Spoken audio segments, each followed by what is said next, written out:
क्या आप भी मेरी तरह बहुत सारे अलार्म्स लगाते हो और फिर उनको 5-5 मिनट स्नूज़ कर करके कब 1 घंटा निकलता है पता ही नहीं चलता है। और ये उठने की प्रोसेस कब रील स्क्रॉल करते करते 2-3 घंटे की होती है, टाइम कैसे निकल जाता है समझ ही नहीं आता। So hello, I am tulip Verma, a first year medical student. Time management, how can you manage your time. पहले तो ये देखना है कि आखिर अपना टाइम जा कहाँ रहा है। इसके लिए अपन अप्लाई करेंगे Pomodoro method. You have to keep account of your time कि जब भी आप पढ़ने बैठो तो आपको टाइमर लगाना है, एंड जब पढ़ने से उठो तो आपको उस टाइमर को बंद करके एक नया टाइमर लगाना है। लाइक अगर आप खाना खाने जा रहे हो तो आप आधा घंटा या 1 घंटे का टाइमर लगाओ, एंड जैसे ही वो टाइमर खत्म होए आपको वापस पढ़ने बैठना है। बस यार 60 दिन के बाद तो जम के पढ़ाई कर लो, नहीं तो फिर एक ईयर फिर से ड्रॉप लेके तैयारी करनी पड़े। तुमने साल भर जो मेहनत की है, अगर तुम इस 60 दिन में उसको अच्छे से यूटिलाइज नहीं करोगे तो फिर वो पूरी वेस्ट हो जाएगी। गले में खिच-खिच, विक्स की गोली लो, खिच-खिच दूर करो। I wasn't a person जो particular minute wise time table follow कर पाए।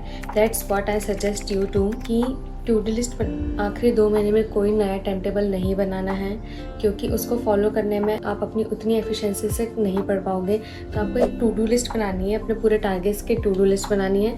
मैं भी एक छोटी डायरी रखती थी जिसमें मैं रोज़ सुबह से उठ के मतलब अपने जो भी आज टॉपिक्स कवर करने हैं वो टॉपिक्स लिखती थी। जैसे जैसे वो होते जाए उसको वहाँ पे डायरी में कट करती जाती थी। अगर तुमने साल भर भी कुछ नहीं पढ़ा है ज़्यादा और साल भर भी मस्ती करी है तो अब सब मस्ती सारी मोह माया त्याग के सिर्फ 2 महीने लग के पढ़ाई करो। तुम्हारे हाथ में तुम्हारा सिलेक्शन होगा। 15-16 घंटे पढ़ लो, नहीं तो फिर से ड्रॉप लेना पड़ेगा और फिर से साल भर तुम्हें करना पड़ेगा। इससे तो सिर्फ 2 मंथ्स अच्छे से लग के पढ़ाई करोगे तो तुम अपना सिलेक्शन ले सकते हो और अब मेडिकल कॉलेज में आ सकते हो। So what you have to do is हर 2 दिन छोड़ के तुम्हें 3 घंटे पेपर के लिए निकालना है एंड 3 घंटे एनालिसिस के लिए। एनालिसिस ज़रूर करना है, भले ही तुम 6 घंटे निकालने के बाद कम पढ़ पाओ, लेकिन पेपर देना है और पेपर का एनालिसिस ज़रूर करना है। तो वो जो तुमने 3 घंटे पेपर में देना वो भी वेस्ट ही होगा। यूजुअली लोग टू डू लिस्ट बनाते भी हैं तो पूरे बायोलॉजी के चैप्टर लिख लेते हैं, या तो बायोलॉजी और केमिस्ट्री इंक्लूड कर लेते हैं, लेकिन फिजिक्स छोड़ देते हैं। मतलब जो भी उनका वीक सब्जेक्ट होता है उसको इंक्लूड ही नहीं करते हैं। तो ऐसा नहीं करना है। अगर आप पूरे तीनों सब्जेक्ट एक दिन में मैनेज नहीं कर पा रहे हो, या तो 3 सब्जेक्ट का बनाओ या तो 2 सब्जेक्ट का बनाओ।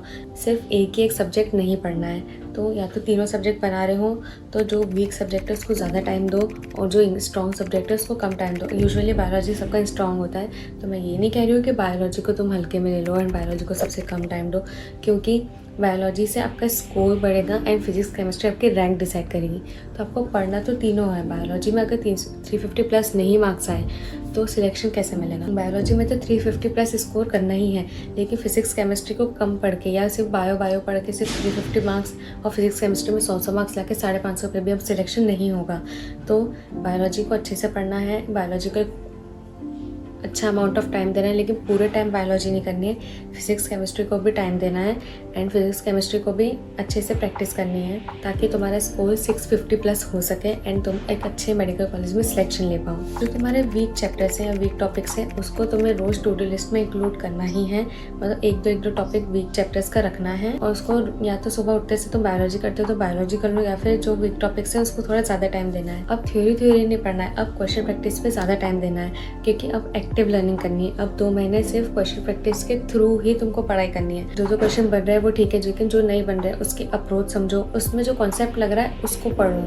जो क्वेश्चन नहीं बन रहे उसकी थ्योरी पढ़नी है। अब क्वेश्चन से पढ़ाई करनी है, ना कि पढ़ाई करने के बाद क्वेश्चंस करना है। टाइम मैनेज यही करना है कि रोज़ सुबह से उठ के तुम्हें जो भी अपना थोड़ा बहुत थ्योरी पढ़ना है या फिर जो भी तुम्हें रिवाइज करना है, अपने शॉर्ट नोट्स वगैरह जो रिवाइज करना है उसको सुबह के टाइम पर रिवाइज करो एंड लंच करने के बाद पूरा प्रैक्टिस सेशन रखो। लंच करने के बाद PYQ सॉल्व करने हैं और क्वेश्चन प्रैक्टिस करनी है, और यूजुअली 2 to 5 तुमको एक टेस्ट तो देना ही है हर ऑल्टरनेट डे जैसा भी लगे, एंड फिर उसको एनालाइज भी करना है। एंड रात में जो भी क्वेश्चन गलत हुए हैं या फिर जो भी तुमने क्वेश्चन प्रैक्टिस की है उसको मार्क करना है। कि क्वेश्चन करोगे तभी तो पता चलेगा कि तुम्हारा वीक कॉन्सेप्ट कौन सा है, वीक पॉइंट कौन सा है, एंड देन उन्हीं को पढ़ना है और अब नया कुछ नहीं पढ़ना है। So that's it for the video.